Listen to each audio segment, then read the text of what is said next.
혹시 여러분 간절히 바라던 소원이 이루어지고 그리고 그 다음 날의 기억을 혹시 기억하고 계십니까? 피를 말리던 합격 소식을 듣게 되었고요. 그리고 혹은 그토록 기다리던 승진과 발령, 그런 꿈에도 바라는 그런 소식을 들었을 때 세상을 다 얻은 것 같은 느낌, 그리고 이제 꽃길이 열릴 것 같은 그런 마음이 들게 됩니다. 그런데 참 기가 막힌 것은 그 다음 날의 풍경입니다. 합격의 기쁨도 잠시, 아직도 그 여운이 남아져 있는데 여전히 아침이면 지옥철이라 불리는 지하철에 몸을 구겨 넣어야 되는 것이죠. 또한 승진을 했지만 여전히 책상 위에는 산더미와 같은 업무가 쌓여져 있고, 나를 괴롭히던 그 사람은 오늘도 못마땅한 표정으로 나를 쳐다보고 있습니다. 나에게 기쁜 소식이 왔다고 해서 현실의 무게가 가벼워지라는 법은 없는 것이죠. 우리 신앙도 마찬가지입니다. 여러분, 지난주 시편 51편의 말씀을 기억하십니까? 우린 하나님께 선포했습니다. 하나님, 나는 파산했습니다. 그리고 저를 새롭게 창조해 주세요라고 눈물로 기도를 했습니다. 그렇게 기도를 했으면 이제 문을 열고 나가면 뭔가 큰 변화가 일어나야 될 것 같은데, 그런데 막상 어떻습니까? 교회 주차장을 빠져나가는 순간부터 뭔가 삶의 정체가 다시 시작되더라는 것이죠. 집에 가면 여전히 밀린 집안일이 쌓여져 있고, 은혜 받고 돌아온 나를 향해서 가족들은 여전히 날카로운 표정과 날카로운 말을 걸고 있습니다. 현실은 여전히 그 자리에서 버티고 있다는 것이죠. 예전에 한 드라마에서 아주 강렬한 장면을 본 적이 있습니다. 주인공은 회사에서 누구나 인정하는 아주 유능한 인재입니다. 상사에게 칭찬받고 동료들의 박수를 받으면서 퇴근을 합니다. 그런데 그 주인공이 현관문을 열고 집에 들어가는 순간 풍경이 완전히 바뀌더라는 것이죠. 거실에는 술에 취해 쓰러져 있는 아버지가 있고, 집안 물건들은 여기저기 부서지고 내팽겨져 있습니다. 이 모습이 매일 반복이라는 것이죠. 아버지는 계속 돈을 내놓으라며 횡패를 부리고 있고, 심지어 돈을 주지 않으면 회사까지 찾아가서 망신을 주겠다고 아버지가 딸을 협박을 하고 있어요. 분명 낮에는 화려한 성공의 주인공이었는데 밤에는 지독한 현실의 피해자가 되어버렸다는 거예요. 이 주인공이 매일 반복되는 이 모습을 보면서 무슨 생각을 했겠냐는 것이죠. 왜 내 삶은 조금도 변하지 않은 것일까? 내가 아무리 노력을 해도 이 굴레는 평생 벗어날 수 없는 것일까? 오늘 본문이 바로 다윗의 그 심정을 담고 있습니다. 다윗은 지금 성전에서 거룩한 옷을 입고 예배드리고 있는 것이 아닙니다. 믿었던 친구에게 배신을 당했고 생명의 위협을 느끼면서 도망치고 싶어 합니다. 은혜를 모르는 사람이 아니라 은혜를 입었음에도 불구하고 여전히 지옥과 같은 현실을 견뎌야 하는 삶의 예배자의 모습을 가져야 된다는 것이죠. 오늘 우린 이런 다윗의 모습을 통해서 하나님, 내가 은혜 받았는데 왜 현실은 아직도 그대로입니까? 이런 일상 속에서 어떻게 내가 평생 예배자로 설 수 있겠습니까? 이 질문을 가슴에 품고 오늘 다윗이 하나님께로부터 발견한 예배가 무엇인지 함께 잠시 나눠보고자 합니다. 첫 번째는 우리는 도망치고 싶은 그 마음을 주님께 정직하게 인정해야 됩니다. 우리는 이렇게 말하죠. 지옥과 같은 집구석, 나를 옥죄는 관계, 나를 깎아내리는 사람들과 마주할 때 우리 마음 가운데 제일 먼저 드는 생각은 아마 이것일 겁니다. 어디론가 사라져버리고 싶다. 다윗도 그랬습니다. 6절 말씀 보시면요, 만일 내게 비둘기같이 날개가 있다면 멀리 날아가서 편히 쉬리로다. 다윗이 어떤 사람입니까? 성군이죠. 믿음의 용사, 성경에서 가장 믿음이 강한 사람이었습니다. 근데 그가 지금 무슨 말을 하고 있는 것입니까? 내가 다 믿음으로 이겨내리라, 이 말을 하는 것이 아니라 나에게 날개만 있다면 아무것도 없는 곳으로 다 던지고 도망가고 싶다는 거예요. 여러분, 이게 얼마나 솔직한 고백입니까? 도시에서는 퇴근길 지하철 창문에 비친 내 모습을 보면서 내일 아침이 오지 않았으면 좋겠다라고 퇴근하는 직장인들이 너무나 많습니다. 지긋지긋한 싸움 끝에 차라리 혼자 사는 게 낫지 하고 무작정 집을 나가는 사람들도 너무 많습니다. 오죽하면 그렇게 집을 나온 사람들을 위한 쉼터까지 나라에서 운영을 하고 있어요. 그런데 우리는 신앙을 가진 사람은 이런 마음을 가지면 안 된다라고 생각을 한다는 것이죠. 성도가 어떻게 그런 생각을 해? 기도로 이겨내야지.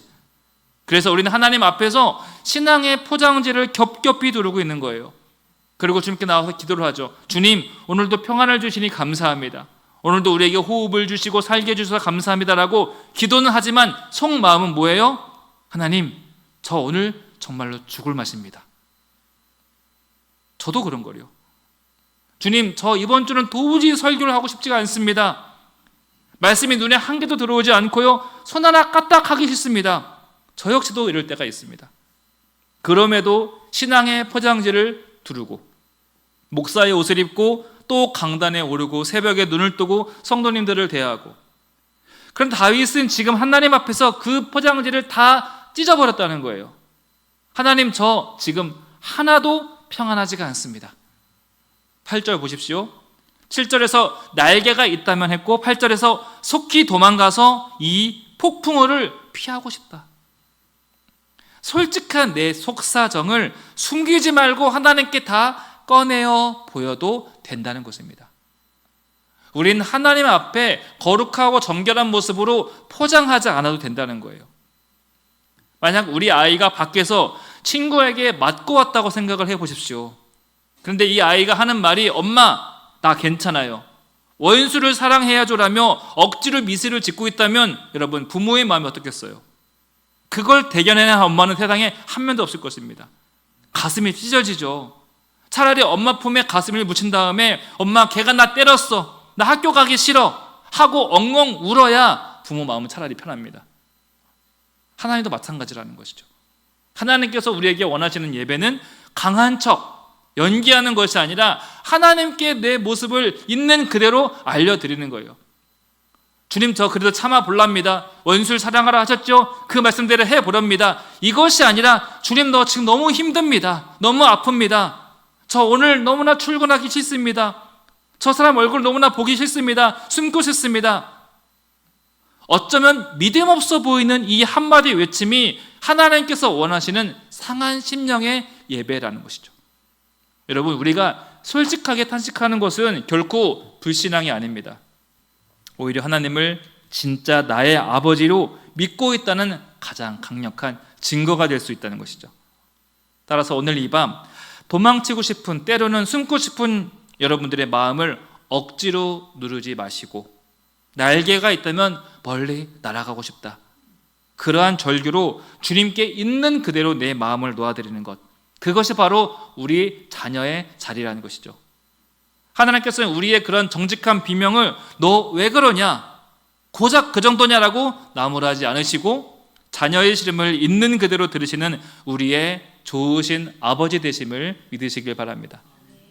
두 번째로, 가장 아픈 상처를 여러분 예배의 재료로 삼으시길 바랍니다. 다윗이 이토록 무너진 이유가 뭐겠습니까? 전쟁터에서 만난 적군이 나를 괴롭히는 것이 아니에요. 12절 보시면요, 나를 책망하는 자는 원수가 아니라 원수일진데, 두 번 반복하는 것이죠. 그 원수가 누구예요? 13절, 그는 곧 너로다. 나의 동료, 나의 친구요, 나랑 가장 가까운 친우로다. 여러분, 누가 원수래요? 삶에서 가장 큰 상처를 주는 사람은 가장 가까운 사람에 있다는 거예요. 모르는 사람이 나를 향해 욕을 하면 그냥 기분만 나쁜 걸로 끝납니다. 그런데 가까운 사람이 비수를 던지는 말을 하면요, 믿었던 사람이 내 성과를 가로채버리면요, 앞에서는 그렇게 내내하며 충성스러운 사람이 뒤에서 내 험담을 하는 것을 내가 알게 되면요, 가슴에 구멍이 난 것처럼 마음이 아프게 되죠. 잠이 오지 않습니다. 다시 그 사람의 얼굴을 봐야 하기 때문에 너무나 마음이 힘이 듭니다. 앞서 아까 말씀드린 그 드라마 주인공을 생각해 보세요. 밖에서는 유능하다고 인정을 받는데 집에 오면 아버지가 내 인생의 발목을 붙잡고 있어요. 이때 주인공이 느끼는 감정이 뭐겠습니까? 단순한 분노가 아니에요. 배신감이죠. 어떻게 가족이 이럴 수 있어? 어떻게 아버지가 내 인생을 이렇게 힘들게 할 수 있어? 21절 말씀 보세요. 그의 입은 우유 기름보다 부드러우나 그의 마음은 전쟁이요, 그의 말은 기름보다 미끄러우나 실상은 뽑힌 칼이로다. 겉으로는 너 잘되라 하는 소리라고 말을 하지만 그 말 속에서는요, 내 심장을 찌르는 칼이 들어가 있다는 거예요. 이런 현실 속에서 어떻게 내가 온전히 예배를 드릴 수 있겠습니까? 다윗이 지금 이 얘기를 하는 것이죠. 주님, 내 현실이 이러한데 어떻게 괜찮은 듯 감사와 찬송을 내가 부를 수 있겠습니까?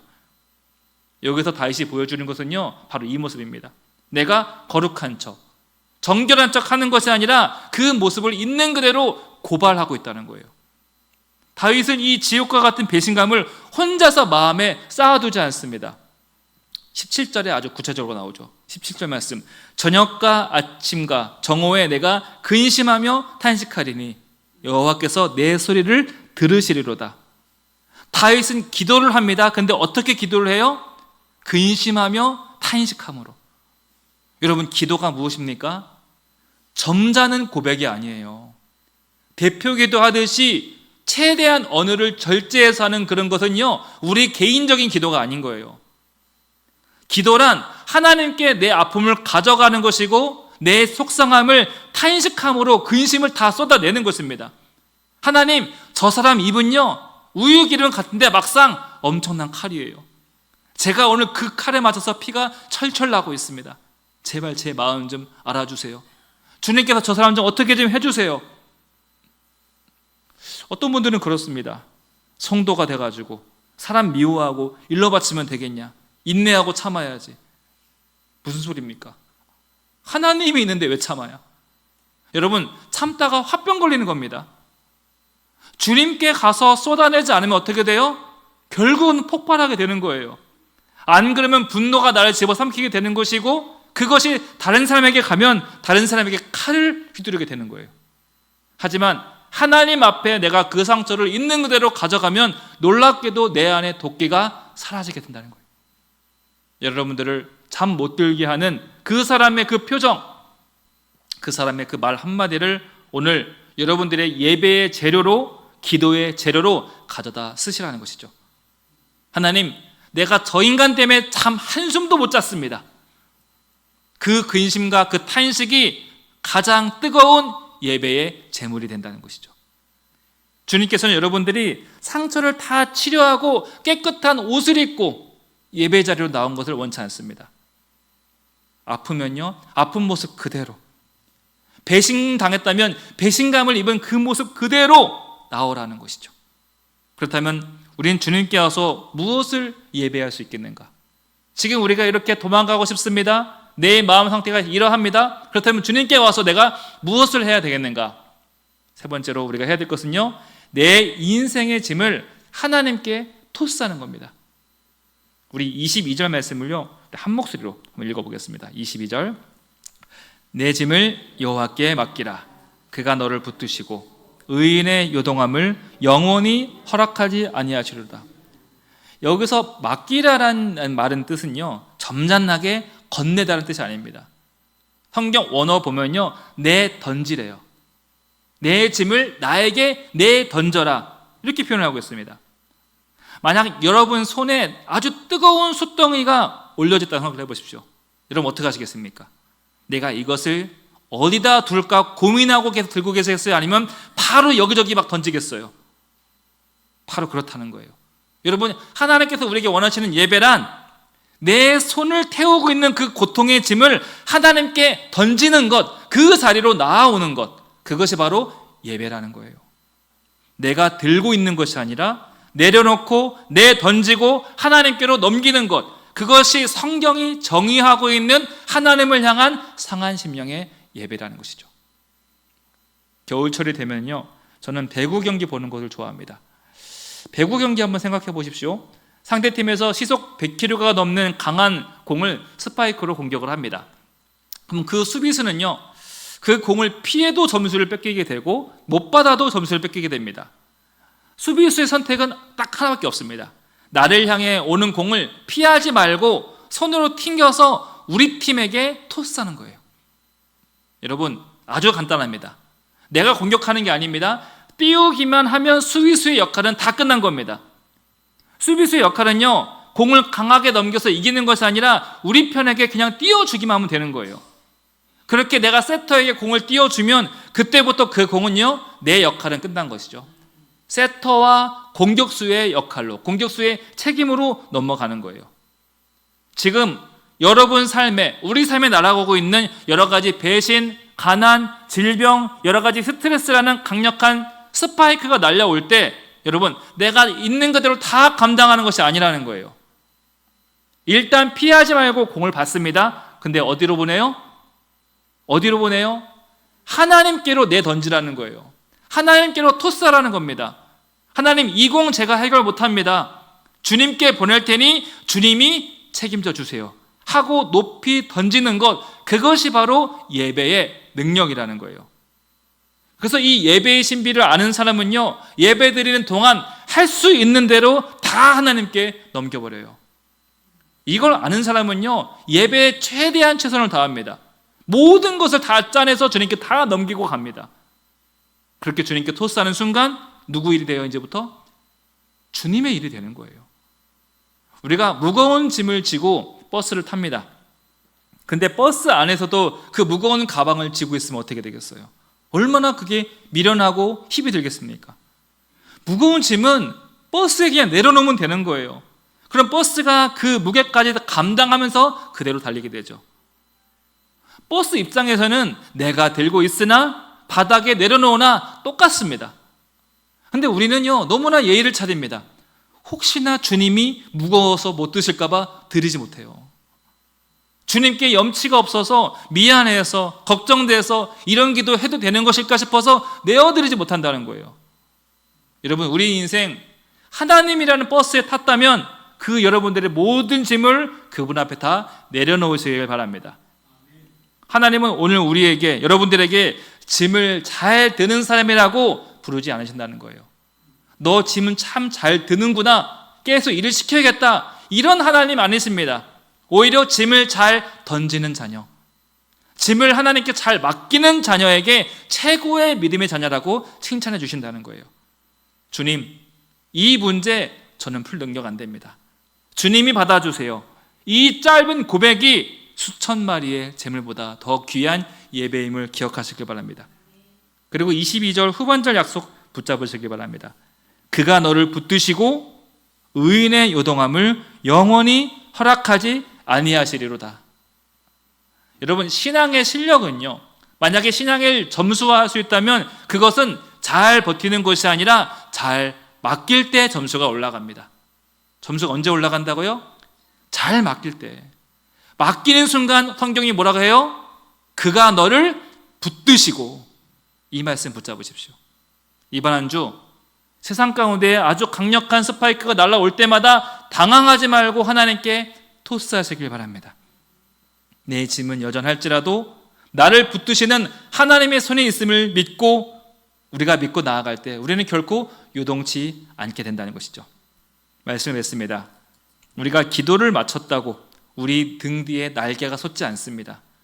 또한 예배를 잘 드렸다고 갑자기 가정이, 직장이 변하지는 않을 것입니다. 내일 우리가 마주할 일터와 가정은 여전히 있는 그대로일 것입니다. 그런데 분명히 달라진 것은 무엇인가요? 짐이 하나님께로 갔다는 거예요. 오늘 이 자리에서 딱 이 세 가지만 꼭 기억하시기 바랍니다. 도망가고 싶은 마음, 여러분 억누르지 마시고 그 마음 그대로 하나님께 다 아뢰시길 바랍니다. 또한 나를 잘못 들게 하는 상처들 혼자 삭히지 마시고 그대로 그것을 기도의 재료로, 예배의 재료로 삼으시길 바랍니다. 또한 감당할 수 없는 여러 가지 짐들, 나 혼자 다 짊어지는 거 좋은 신앙 아닙니다. 오히려 하나님께 다 내던지고 토스할 때 주님께서 그것을 받아주시고 우리를 붙잡아 주심을 기억하시길 바랍니다.